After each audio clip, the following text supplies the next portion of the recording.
Hey guys, it's Libby and welcome to the Bard Book Club video for the second play in our second tetralogy, which is Henry IV, Part 1. Now this is essentially a play about two fathers and their two sons, all four of whom are named Henry, so it understandably gets a little confusing in there. So as with Richard II, I'm going to start off with a what actually happened in this play, and I'm also going to talk about where it corresponds with and where it diverges from actual history. Now, content-wise, we pick up pretty much where we left off with Richard II.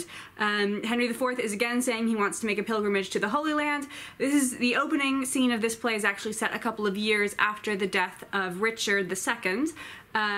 And because of various internal conflicts, Henry hasn't been able to go on his pilgrimage to wash the blood off of his guilty hands, but he's like, okay, now I'm going to do it. And then he hears that Owen Glendower, the Welsh warlord, has been causing trouble on the Welsh border, and he's like, okay, not going to Jerusalem quite yet.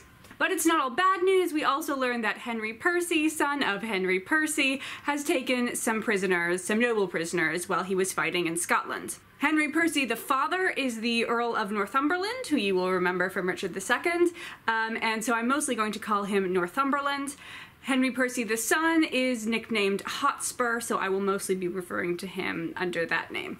And then we go and we meet our fourth Harry of the show, and that is Prince Henry, also called Harry or Hal. Nicknames were more flexible than they are now.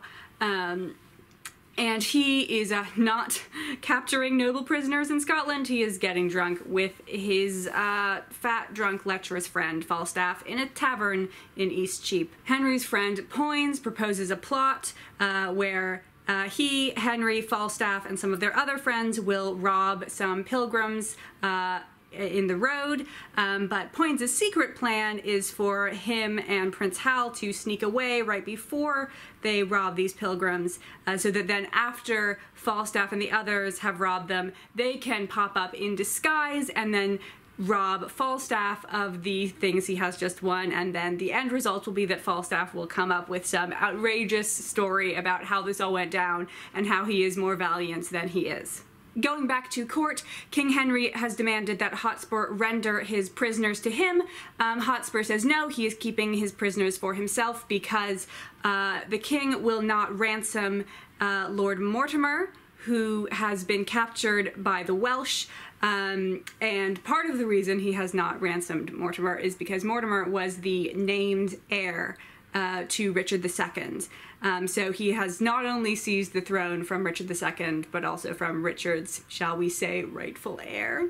And also, exactly as Richard II predicted in the last play, there is now strife between the king and the Percy family because they feel he is not giving them their due when they are the main cause that put him on the throne, and he is nervous because they have shown the ability to depose a king and put a new king on the throne. When the king absolutely refuses to ransom Mortimer, Hotspur decides maybe it's time for a little bit of rebellion, in which he is supported by his father Northumberland and his uncle the Earl of Worcester. Meanwhile, we spend several scenes watching how the pilgrim plot went off exactly as Poins told us it would. Then Prince Hal gets summoned to court because his dad is disappointed with him, and also it's kind of like wartime because there's going to be a rebellion. He tells Henry he needs to shape up, and he's like, okay, I will shape up. But the king is semi-convinced. He gives him a command in the army, and Henry also gives a command to Falstaff. Falstaff is not super excited about this. Henry also decides to give Falstaff a command of foot rather than a command of cavalry because it would be funny to see him walk so far because he's out of shape. Ha ha ha. Then Hotspur teams up with his erstwhile enemies, the Earl of Douglas and Owen Glendower, and oh god, Scotland and Wales united to take down the English king. Things just got serious, guys. But just because you are allied with someone doesn't mean you have to be friends with them, so there's a lot of fieriness going down between Hotspur and Glendower. Then after 4 acts of everyone preparing for war, it is time for some actual war as we get to see the Battle of Shrewsbury. Before the actual fighting breaks out, we have a scene echoing a scene from Richard II in which Hotspur learns that various of his allied forces have not been able to reach him yet, most notably his father's forces, because his father is sick and lying in a castle, and he's like, gosh dad, that's inconvenient. But he insists that they have enough strength just as they are and that they should go ahead and attack. The morning that the rebel forces plan to attack, the Earl of Worcester goes for some parley with King Henry, in which the king reiterates that he is willing to spare the lives of everyone on both sides by forgiving the Percys and their allies immediately if they will give up now. Henry, Prince Hal, also offers to fight Hotspur in single combat. And the Earl of Worcester goes back and does not deliver this news to his nephew. He does tell him about the challenge to single combat, which Hotspur practically laughs off and then orders his men to attack. Then we have the battle, finally, in which the Earl of Douglas goes around murdering everybody. First he kills Walter Blunt, who had disguised himself as King Henry IV. There are many men on the field on this day disguised as King Henry IV, so that the rebel forces don't know who to attack to murder the king. He also ends up in a fight with Falstaff, who gets scared and drops down and plays dead so that he doesn't have to fight anymore. Douglas also finally encounters the real king, just as he's about to best him who should show up, but the prodigal son, Prince Hal, comes in and saves his father from certain death at the hands of a Scot, and then encounters, finally, Henry Percy, and they have 25 lines on stage together, and then he kills Percy, and also notices the dead body of Falstaff, or what he thinks is the dead body of Falstaff, and then goes off to continue the fight. Falstaff gets up and is like, hey, he thought I was dead, and I'm not dead, I just got up. So maybe I can say that Hotspur was not dead, and he also got up just like me, and then I killed him. I am the true winner of the Battle of Shrewsbury. I would like to be a duke, please.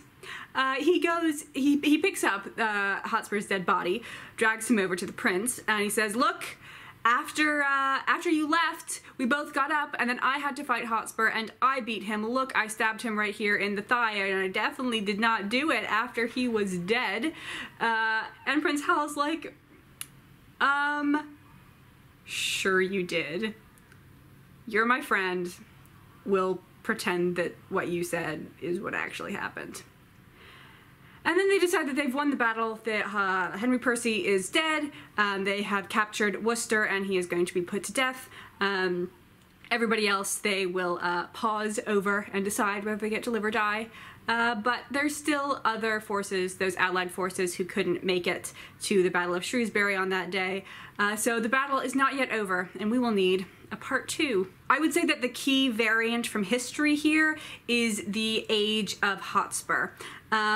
During the actual Battle of Shrewsbury, young Henry Percy, the younger Henry Percy, was not particularly young. He was 40 years old, which makes him not only meaningfully older than Prince Hal, who was about 17, but also older than Henry IV, who was 37. Shakespeare decided to make Hotspur younger so that we could have all of the beautiful parallels between them be made more easily, and also so that Henry IV could sort of imagine a world in which Hotspur was his son and not Prince Hal.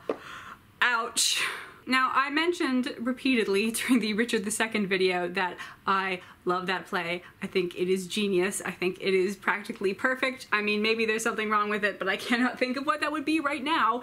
The other 3 plays in this tetralogy are the most hit or miss for me of all of Shakespeare's plays. There are moments that I really like, and there are moments that I just do not get. So I'm going to start by just addressing the things that I don't like. And we start off pretty strongly in Act 1, Scene 2, with the prince's first soliloquy. We've seen him among his friends in Eastcheap, plotting with Poins to do the caper at Gad's Hill to rob the pilgrims, and then he delivers this soliloquy.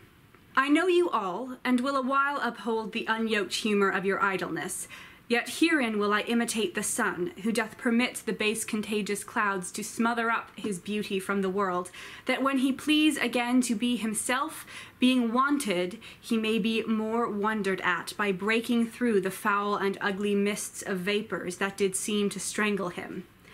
If all the year were playing holidays, to sport would be as tedious as to work, but when they seldom come, they wished for come, and nothing pleaseth but rare accidents.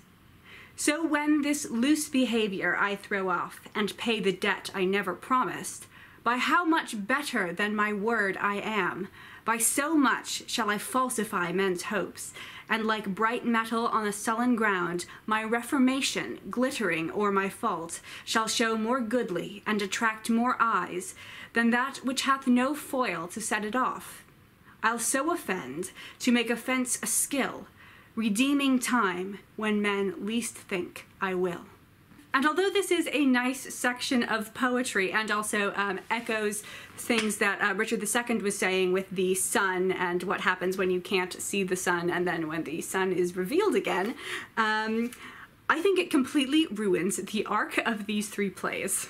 This soliloquy shows us that Prince Hal is not hanging out with these dissolute reprobates because he actually wants to, because it's actually part of his character.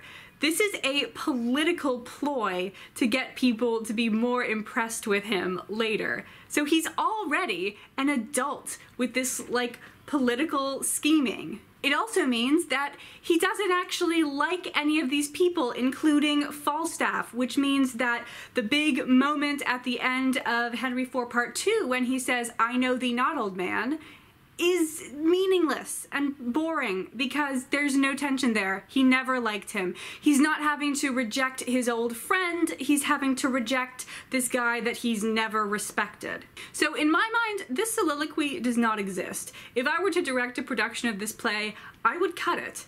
And the guy playing Prince Hal would be really mad at me, but he would have to get over it because I think it weakens the piece. Which relates to another problem, which is the relationship between Prince Hal and Falstaff as a whole.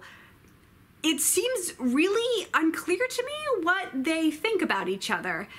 I think what's happening is, in order for the arc to work and be poignant, they need to like each other, but Prince Hal has to realize that Falstaff is a bad influence and that he can't be a good king and be friends with Falstaff.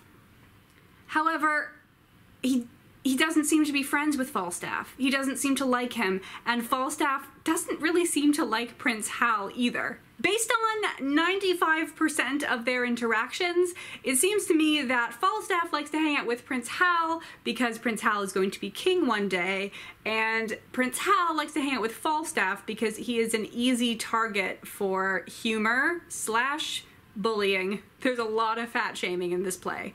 The most poignant moment between them in this play is in Act 2, Scene 4, when they are playing court, and Prince Hal is pretending to be his father, and Falstaff is pretending to be the prince, asking him to not make him send away Falstaff. He says, "No, my good lord, banish Peto, banish Bardolph, banish Poins, but for sweet Jack Falstaff, kind Jack Falstaff, true Jack Falstaff, valiant Jack Falstaff, and therefore more valiant, being as he is, old Jack Falstaff, banish not him thy Harry's company, banish not him thy Harry's company, banish plump Jack, and banish all the world."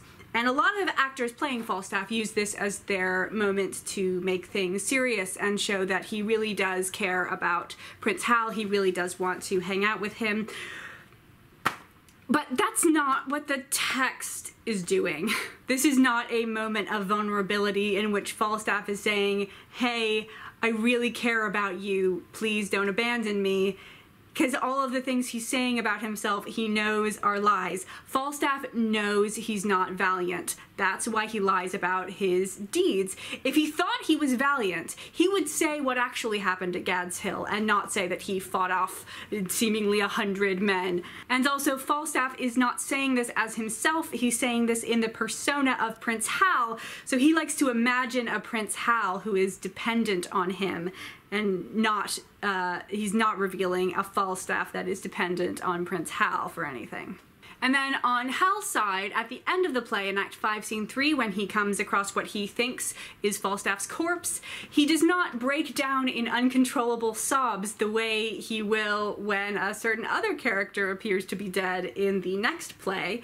He sort of looks at him and goes, "Oh, well, that's a bummer." Okay, back to war. Since we will talk much more about this relationship in the next play, I shall leave it there for now, and we shall move on to other things. Let's talk about foiling for a bit. In this section, I will be using the word foil exclusively in the literary sense, meaning to be set up in opposition to, as opposed to foiling a plot, which also bears some relevance to this play. So our four lead characters, who are not the four Henrys, only three of them are Henrys. Northumberland isn't as important in this play as he is in the previous one. So our four lead characters, the king, the prince, Falstaff, and Hotspur, are all kind of foiling each other in different ways. I assume you don't need me to detail how each one of these works. Obviously, Prince Hal, he's got two father-type figures, the king and Falstaff. We have two pretenders to the throne, the king, Henry IV, who had taken the throne from Richard II, and now Hotspur. We have two young men who are spending their energy focusing on different things. Yeah, I said I wasn't going to detail all of it, so I will stop there. But I guess this is a good point to talk about the humors.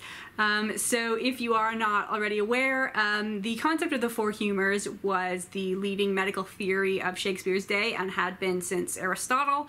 The notion that there are four humors in the body: black bile, yellow bile, blood, and phlegm, and they need to remain in balance, and if they go out of balance, that means you are sick. But also that each person has one prevailing humor which dictates their attitude. It's kind of like the Myers-Briggs for Elizabethans. And Ben Jonson, who was a contemporary of Shakespeare, is well known for his comedies of humors, one would call them, in which the different characters are really classic examples of what people who are dominated by these different humors would be like, and he just sort of winds them up and lets them go into whatever scenario he's set up. Shakespeare is a little bit more complicated, but we do have two clearly humor-based characters in this play. We have Hotspur, who is choleric, meaning he is governed by yellow bile, which is what comes out when you vomit. He does not vomit in the text of the play, although if you were presenting this for a humor literate audience, you might, you know, insert some vomiting somewhere into the play. I'm sure you can work it out. And this excess of choler means he has an excess of anger and of violent energy, as you may have picked up on a scotch while reading this play. So in the first scene where we encounter him, Act 1, Scene 3, after the king has exited, he is ranting and raving, and his father and his uncle are trying to get a word in edgewise, and eventually they're just like, you know what, I'm just gonna let him do his thing, and then when he's done, then we'll try to talk sense into him. And repeatedly, Hotspur is spoiling for a fight, and no one is able to talk sense into him. He not only fights with his enemies, he also fights with his allies, including Glendower. Hotspur is really not here to put up with Glendower mythologizing himself, so when Glendower says, "I can call spirits from the vasty deep," Hotspur responds, "Why, so can I, or so can any man, but will they come when you do call for them?" And Glendower says, "Why, I can teach you, cousin, to command the devil, and I can teach thee, cuz, to shame the devil by telling truth. Tell truth and shame the devil. If thou have power to raise him, bring him hither, and I'll be sworn I have power to shame him hence. While you live, tell truth and shame the devil." And Mortimer, trying to separate his brother-in-law and his father-in-law, says, "Come, come, no more of this unprofitable chat. Please stop fighting." And this desire for violence and battle also comes out in his metaphors. So if we go back to the last play, when Richard II learns that his troops have abandoned him, the most graphically physical, corporeal metaphor that we get is, "But now the blood of 20,000 men did triumph in my face, and they are fled." He's talking about, like, flushing. Hotspur goes for, when his uncle says, "Your father's sickness is a maim to us," Hotspur ups it from a maim to a perilous gash, a very limb lopped off. Falstaff, on the other hand, is not choleric. He is what we would call sanguine, meaning he is governed harmed by the blood. He has an excess of blood, and this leads to intense desires for food, for drink, and for sex. And Prince Hal, in contrast to them both, is temperate, tending neither to the excesses of consumption nor of violence. And now I do have a very fun topic in store, but before we get to that, one more thing. I remembered that I told you to watch out for a certain moment in this play based on some lines that happened in Richard II. It's in Act 1, Scene 4, when Richard is saying to his friends about Bolingbroke, eventually Henry IV, ourself and Bushy here, Bagot and Green, observed his courtship to the common people, how he seemed to dive into their hearts with humble and familiar courtesy.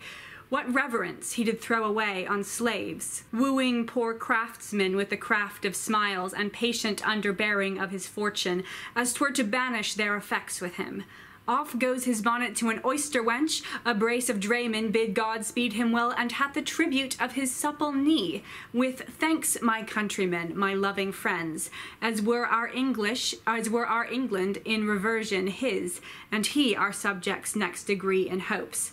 So here we have Richard criticizing Henry for being too available with the common people, and then Henry contrasting himself to Richard, had I so lavish of my presence been, so common hackneyed in the eyes of men, so stale and cheap to vulgar company, opinion that did help me to the crown had still kept loyal to possession, and left me in reputeless banishment, a fellow of no mark or likelihood. Being seldom seen, I could not stir, but like a comet I was wondered at, that men would tell their children, this is he, others would say, where, which is Bolingbroke? And then I stole all courtesy from heaven, and dressed myself in such humility that I did pluck allegiance from men's hearts, loud shouts and salutations from their mouths, even in the presence of the crowned king.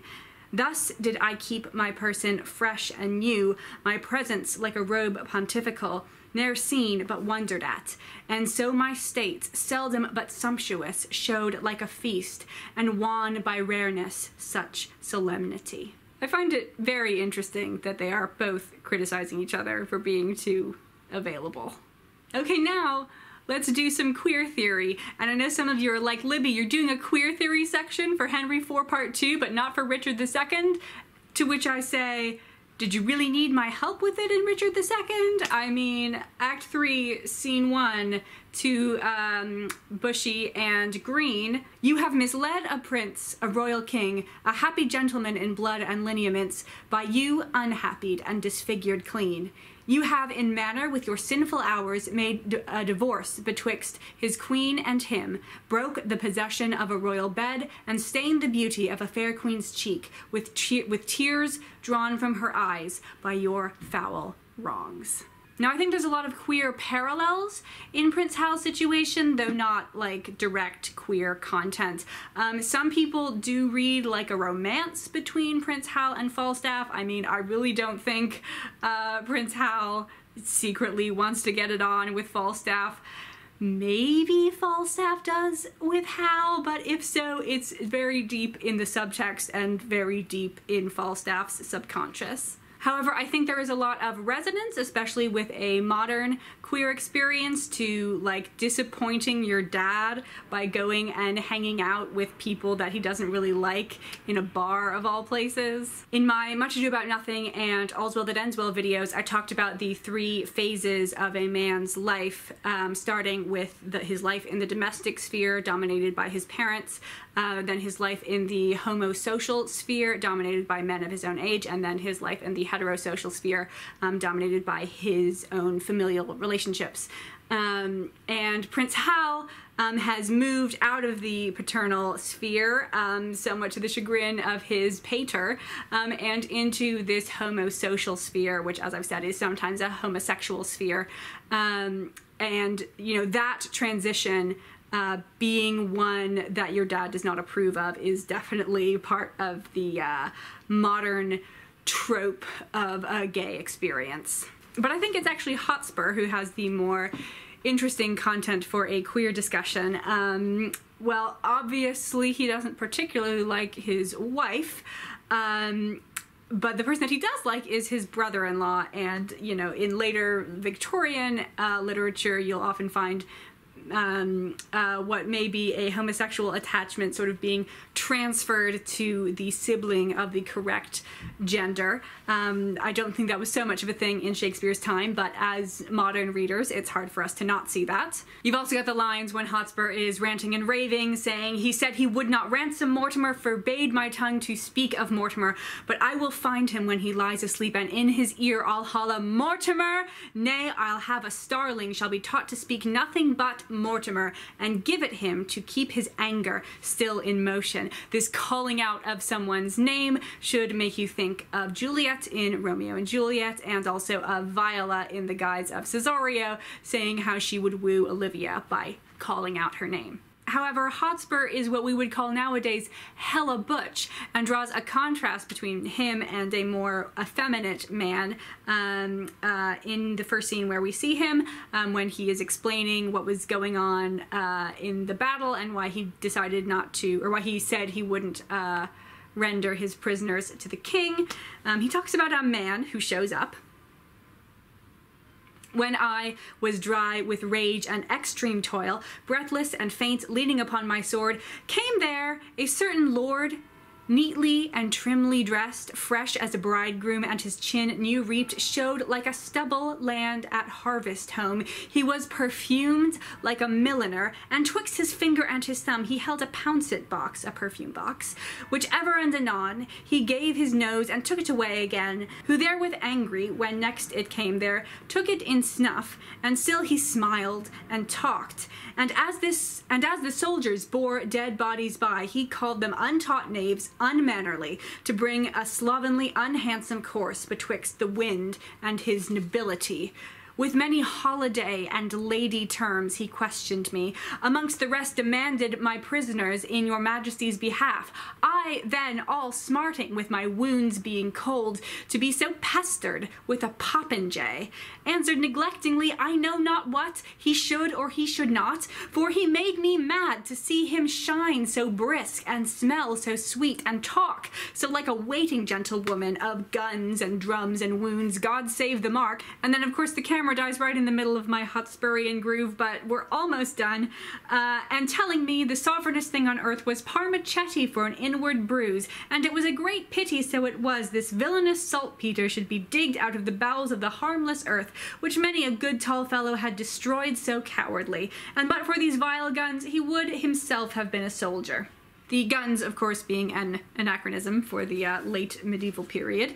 But he is contrasting himself to what we nowadays would recognize as a gay stereotype. This effeminate, one might say, mincing man. And that's because over the last couple of centuries, due to such limited representation of gay men, we have constricted our conception of what a gay man is to this effeminate stereotype. And this was not what Shakespeare was limited to, as you see both in this play and also to a greater extent in Coriolanus. Oh, just wait until you get to that play, you guys. It is going to be an entire episode of queer theory. Nowadays, not we as individual people, but we as a culture think of male homosexuality as an expression of effeminacy in men. However, in Shakespeare's day and also in antiquity, homosexuality could also be an expression of hyper-masculinity, having such distaste or aversion for the feminine that you exclude it entirely from your life, including your sex life. And now to wrap things up, we will borrow the concept of the slippage of identity from queer theory, but use it to talk about stuff that is not particularly queer, and that is the contrast, but also identity between Prince Hal and Hotspur. Now, obviously, the play spends a great deal of time comparing them. Most of this compare is coming from the king, but we also get some from each of the Henrys themselves. But even though the text is so interested in metaphorically placing them next to each other, it only literally places them next to each other for about 25 lines at the very end in the penultimate scene. So let's do a close reading of those 25 lines.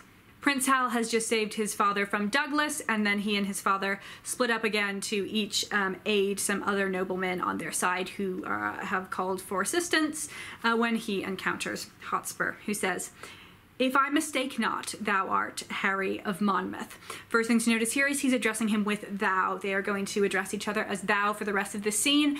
Thou is the informal form of you in English. For those of you who have learned pretty much any other European language, you will have encountered the two forms of you. Occasionally there's three forms of you, but we don't need to get into that right now. An informal and a formal, like tu and vous in French, or du and sie in German. English used to have this system with thou being informal and you being formal, but then we just decided to be formal all the time. So that is something to note. They are addressing each other kind of as friends and equals. The prince responds to Hotspur, "Thou speakst as if I would deny my name," which has the surface meaning of you are talking as though I would say I am not the prince, perhaps implying that he would deny he's not the prince so that he can run away and not have to fight Hotspur because he is believed to be a coward and unskilled in the serious art of war. But also Henry Percy is offering to fight him when he addresses him, "If I mistake not, thou art Henry Monmouth." And so he's also saying, "You speak as though I would deny, parenthesis, to fight my name," which is you, Hotspur, the fellow Henry. And then we get an echo of the term "my name." "Thou speaks as if I would deny my name. My name is Harry Percy." To which Prince Hal responds, "Why then I see a very valiant rebel of the name," saying, "I see you, you are a rebel and you have the name of Henry Percy, but also you are rebelling against that name," which he is doing literally. He is rebelling against King Henry, who is named Henry. He is also rebelling against sort of the clan of Henrys. I spoke in my in a recent video about the sort of clan of Elizabeths and how we have a special bond. I'm guessing that the Henrys also have a special bond. He continues, "I am the Prince of Wales, and think not, Percy, to share with me in glory any more.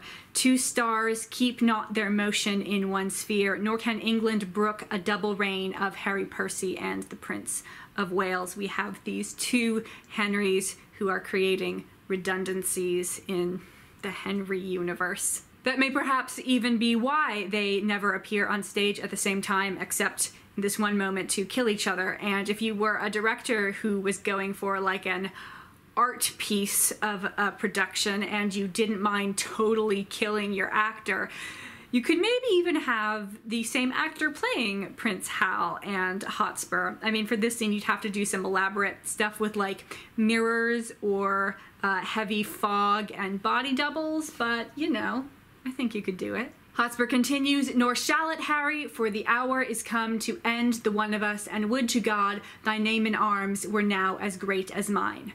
The prince, "I'll make it greater ere I part from thee, and all the budding honours on thy crest I'll crop to make a garland for my head." Prince Hal has brought this up before, saying he wishes that Hotspur was even greater and more renowned than he is, because he knows that when he eventually kills Hotspur, all of Hotspur's glory will be transferred onto him. All of the people that Hotspur has defeated, Prince Hal will now vicariously have defeated, because he has defeated the one who defeated them. Then Hotspur brings us back a little bit to his first scene when he was invoking the popinjay who was pestering him at the last battle. "I can no longer brook thy vanities," indicating that he perhaps sees Prince Hal as like this pestering popinjay from the first scene. Then they begin the fight. Falstaff and Douglas have their little fight also going on backstage when Falstaff, or not backstage, but in the back of the stage, when Falstaff pretends to be dead, and then the prince stabs Percy, Henry Percy. And Hotspur says, "O Harry, thou hast robbed me of my youth. I better brook the loss of brittle life than those proud titles thou hast won of me," acknowledging that all of his glory is now bestowed on the prince. "They wound my thoughts worse than thy sword my flesh, but thoughts, the slaves of life, and life time's fool, and time, that takes survey of all the world, must have a stop. Oh, I could prophesy, but that the earthy and cold hand of death lies on my tongue. No, Percy, thou art dust, and food for worms, Percy, Prince Hal finishes. Now that Hotspur is dead, this redundancy is resolved, and instead of a negation of one Harry by the other, it is instead sort of a blending of the two Harrys, as we see with Hotspur's words becoming Prince Hal's words. Prince Hal then echoes some imagery from Richard II, which is always great. Fare thee well, great heart, ill-weaved ambition, how much art thou shrunk, when that this body did contain a spirit, a kingdom for it was too small a bound, but now 2 paces of the vilest earth is room enough. This earth that bears thee dead bears not alive so stout a gentleman. If thou wert sensible of courtesy, I should not make so dear a show of zeal. But let my favors hide thy mangled face. This line is incredible. He's equivocating on favors in the most amazing way. So both of the meanings for favors that he's using are rather obsolete now. One is a piece of cloth, which a knight would wear into battle, often given to him by a lady, but favors also refers to one's countenance, to one's facial features. So he's not only saying, let my favors hide thy mangled face, but also, let my favors hide thy mangled face. So the appearance of Prince Hal is now transferring on to the fame and reputation of Hotspur. And then for the rest of his soliloquy, he speaks for them both with his one voice. And even in thy behalf I'll thank myself for doing these fair rites of tenderness. Adieu, and take thy praise with thee to heaven. Thy ignominy sleep with thee in thy grave. Be not remembered in thy epitaph. Those last 2 lines he is saying to mean, let not the fact that you were a rebel be remembered in history, let instead your glory be remembered in history. But this is exactly the same thing that Hotspur could have said to Prince Hal if he had been victorious. Thy ignominy sleep with thee in thy grave, the ignominy of having been a wastrel. And so it is a short climax, but it is a very sweet one, I think. I hope you guys have enjoyed this video. I need to go drink lots of tea to recover my voice, and I'll see you again next month for more Prince Hal, but not more Hotspur. He is definitely dead. He's not like Falstaff dead. He's proper dead.